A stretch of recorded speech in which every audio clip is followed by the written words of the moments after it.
Well, here we are again. We're on to the second section on normal distributions. We're going to find some probability today. And let's get to it. Normal distributions, finding probabilities.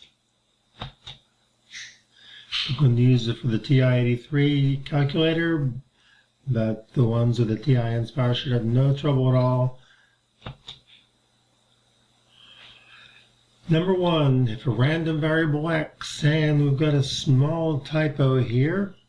This one you might not notice. Let's first get a pen here so I can show you. This random variable right here should be a capital X. And this should be a capital X here too. So that, and remember your actual individual values will be small x's. So just a reminder. So there's a nice animated picture of a normal curve. Remember, draw the curve or draw the picture. We want the probability that the next number we pick at random, that's small x, is less than 6,000. Here we've got the actual parameters for the curve. This means that we've got a normal curve that has a mean of 500 and it has a standard deviation of 100. You can see the 500 here, so in your picture you should have 500 in the middle, and you are working with something about the number 600, so you want to put that here too. Now what that picture does for you is it tells you where the 500 is, or you tell it where it is, and also you recognize 600 is to the right of it. So you draw this picture. Then you go back over here. Which numbers are you interested in? You're interested in the numbers that are less than 6,000. So that means everything to the left of the 6,000, which is where you've got a shading in here in blue. You want to find the area under that curve. So we'll start with our probability statement. Our x is less than 600. Since it's a normal curve, it did say that, so we're going to use the normal function in the calculator. We never use the PDF, or we aren't going to. I've never used it. So it's normal CDF. Remember, in the calculator, that's number 2. You're going to tell it 4 different things. First of all, you're going to tell it where should you start, calculator, in putting together this area. Well, you can see that the start is actually way out here. We're going to simulate that by typing in -9,9,9,9. Easy to type in. Put comma in if you need to on your calculator, like the TI-83. You're going to next put where you want the calculator to add the areas. You want to add the areas up to this number 600. So we put the 600 in next. Then you've got 2 more things.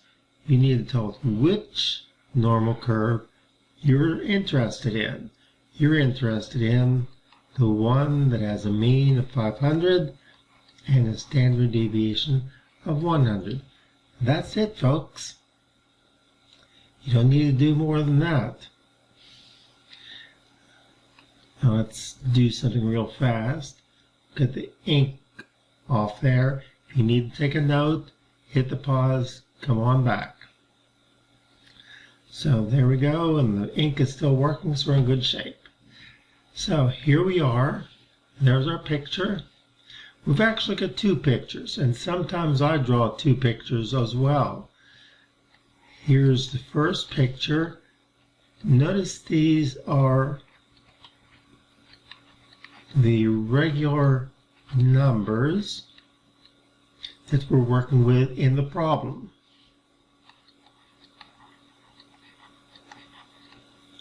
Problem numbers. The second one, this, if you should recognize this, this is the standard curve. Sometimes it's handy having this one too. But remember, this 500 up here is matched with a 0 down here.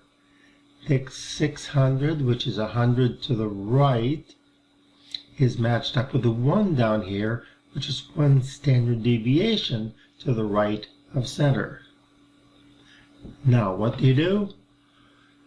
Our value of x is 1 standard deviation above the mean. Another way of saying that is mean plus standard deviation, sigma. That's 500 plus 100. That's exactly what you're interested in. Now, here's the standard normal curve right here, like that. And that gives us, in terms of z-scores, zeros in the middle, 1 standard deviation to the right of that because it's a positive. And you're standing right here. So the z-score of 1 and the x value of 600 are the same with a normal curve. Now, here's how we do it. Oops. It looks as though we never really got a number for that. So, let me grab my calculator and we'll see if you get the right answer like I did. Second distribution, I'm going to hit number 2 for normal CDF. On the lower one, I'm going to put in negative 9999. Upper goes to 600. Oops, 600. I'm going to put 500 to the mean. Oops. Jeez. Having some operator error here. Negative 9999. Upper, I need to go to 600. Mean is 500. That's the curve that I'm interested in. The standard deviation for this particular problem, along with the 500, I've got a 100 standard deviation on the paste. And what I get is, where am I? 0.8413. That's the area under the curve, and it also, in this case, represents the probability that if you pick some number down here or in here, from negative infinity anywhere up to 600, the probability of hitting a number inside here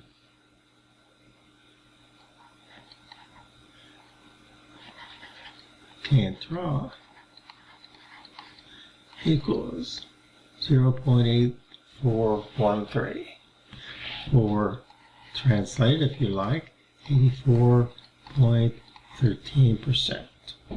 All right, still with me? All right, here's an example we could use. And as we go through this, as you read through your question, you're going to write down certain numbers that are going to be helpful. So, found the college students with jobs worked at average, average, that's mean. So I'm going to pick that up right away. 22 hours. Notice that not only do I have the mean, because that's the average, 22, that's the number giving me that, I also have the unit. It's in hours. Next, it says standard deviation is 9 hours. So up here, let's say standard deviation, 9 hours. Notice I put the unit with it. Next, what am I looking for? Find the probability that the student works for less than 4 hours. So what does this look like? Probability that the time is less than 4 hours. And we're ready to roll. So we have that they're normally distributed. So we're going to use normal CDF. The curve we're interested in has 22 hours as the mean. Let's put the mean in for 22 hours. A standard deviation of 9. Now, what do we need? Let's see. There's my curve. Right in the middle is 22. I'm interested in 4 over here, and it's less than 4. So I'm interested in this area over here. So how does this look? I want to start at negative infinity, so I'll put negative 9, 9, 9, 9 here.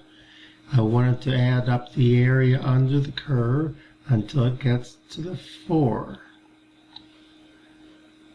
Negative infinity to 4. 22 is the mean. 9 is the standard deviation for this particular curve. So I'll go to second bars, number 2. I put in the negative 9999. The upper is going to be 4, because I want less than 4. 4 is the stopping point. The mean for this distribution is 22. 9 is the standard deviation for this one. Paste it, hit enter, and the probability that if we pick one college student, a college student, that has less than 4 hours that they work this week, is 0.0272275 and some others, or 0.0228 we might make it, 2.28%. Quick question for you. Would that be unusual to get someone that worked less than 22 hours per week? Well, this is less than 5%, so yes, that would be unusual. Here's the old way of doing it. You can ignore this one if you like, but this is how you can do it if you convert all those numbers to z-scores. So this is the number you're interested in. Probability of less than 4 hours. So 4 is your x here. The mean is your 22. The standard deviation goes down here, 9. So on our standard curve, it would look a bit like this. On our standard curve, that same problem would look like this. 0 is always in the middle. We're interested in a z-score of -2. -2 would be back here. And we want the probability that it's less than that -2, because -2 on the z-score is the same thing as the 4. So we want less than that. So this is the area / probability that we're interested in. Now if we do it with the z-scores, we could type in normal CDF. We're starting at negative infinity again. On the standard curve translation, we go to a -2 before we tell the calculator to stop. Because these are z-scores, and a z-score up here, and this would automatically be a 0, 1, 1, period. Hit enter, and there's your result. 0.0228 is the probability that you pick a student that works for less than 9 hours per week. Notice, unusual event, less than 5%. Another problem. Let's work through this one. This survey indicates that for each trip to the supermarket, a shopper spends an average of 42 minutes. Okay, we're going to stop right there. So the average, the mean, is 43 minutes. Notice I put the minutes in so I can keep that in mind. We've got a standard deviation of 12 minutes. So if we stop for just a second, what are they saying? They're saying if we see someone walk into the store, they're probably going to stay there around 43 minutes. Give or take about 12 minutes most of the time. And 68% of the shoppers will do that. Now, what do we want? It says, first of all, the lengths of time in the store are normally distributed. That's important, because then we can use the normal curve. The shopper enters the store, find the probability. Aha, here's the question. The shopper will be in the store for each interval of the time listed below. So, first of all, between 22 and 52 minutes. We've got a normal distribution, so here we go.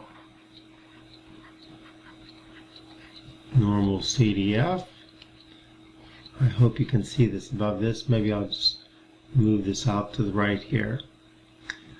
We want it from 22 to 52, so 22 will be the lower bound, 52 will be the upper bound. Yes, it is that easy. What do we have for a mean? Well, we're not talking about z-scores, so the mean is 43 minutes and a 12-minute standard deviation. So let's see what I get. Have you got yours ready? Second distribution, number 2. We're going from 22 to 52, and we've got a mean of 43 and a standard deviation of 12. Paste and hit enter, and we've got our probability. We'll sneak it up here. 0.7333. And there's the answer for part A. Part B. This time we're asking what's the probability of more than 37 minutes. Very easy. We'll just throw that right in.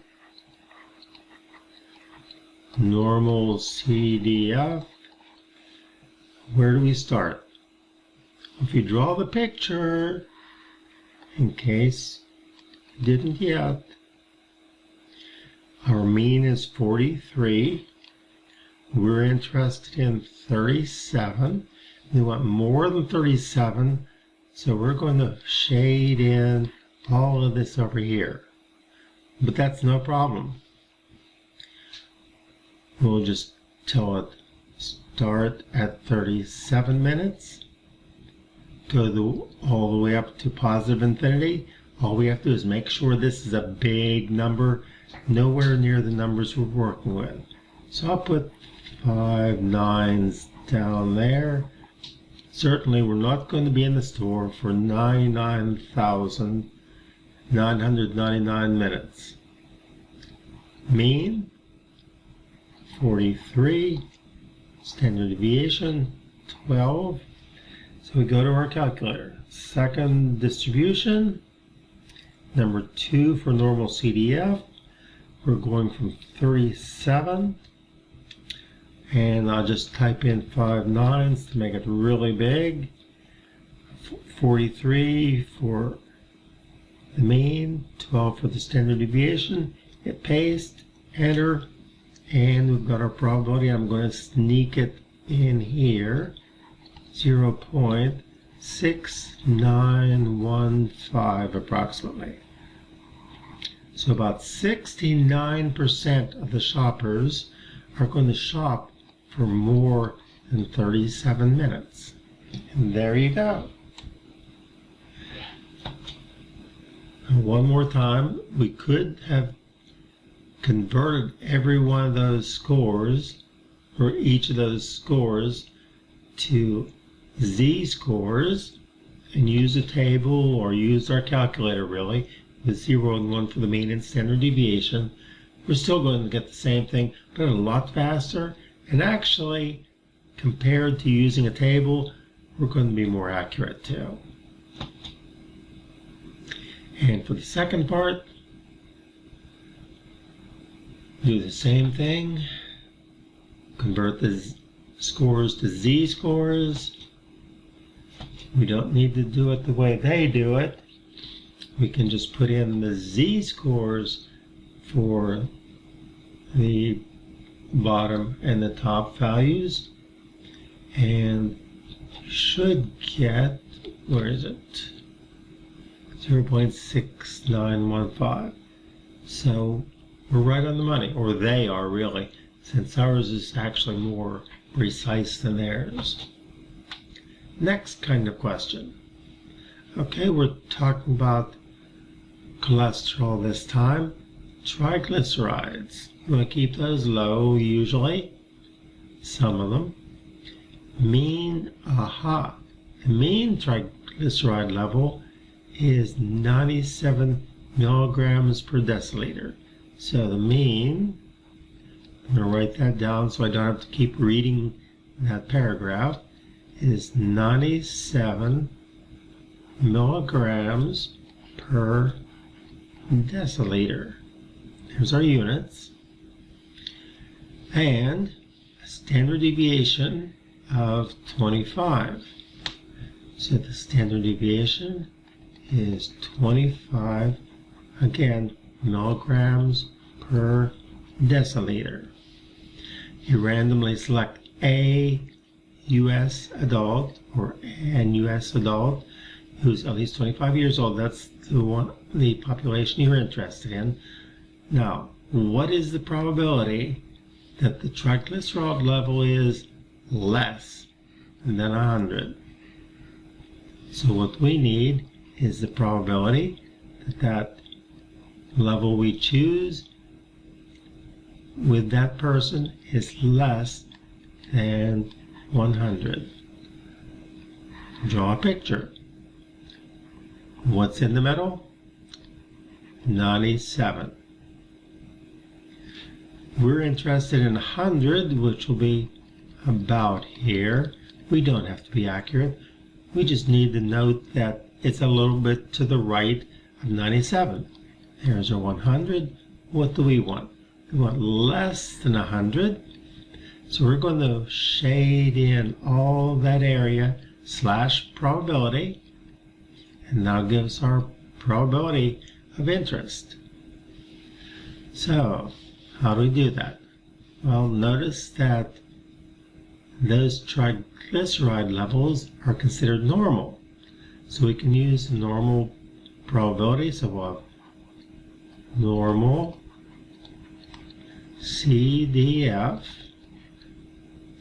Now, where do we want it to start? Look back here at our picture. Negative infinity is where we want to start. So negative 9,999 should do it. Where do we want it to stop? We want it to start at 100. Stop at 100. So there we have 100. The mean is, and we've got it right here so we don't have to read it again, 97. Standard deviation is 25. and hit enter. So let's go to our calculator, hit second distribution, and we want number 2 as always. Normal CDF, we want to start at negative 9999. We want to go all the way up to 100. That's our stopping point. Our mean is 97. Our standard deviation is 25. Now it's time to paste that in the calculator. Hit enter, and we've got our probability. 0.5478, rounded up just slightly. And you can use Minitab, you can use Excel. Something called StatCrunch is included with some of the statistical packages or textbooks. We'll probably be using our T84 pluses. In fact, some of you have that NEAT plus CE, and some of you have that TI Inspire. So we're going to give it the mean, standard deviation like usual, but we're going to use the TI-84 plus. Now you use negative 10,000, which is actually rather close to our negative 9999. 100 is our upper bound or our stopping point. Our mean is 97, standard deviation 25, and there again is our result. The probability of our random person having a triglyceride level less than 100 is 54.78%. And we're in business. And that is a wrap. We'll see you next time when we're going to talk a little bit more about normal probabilities. Until then, see you.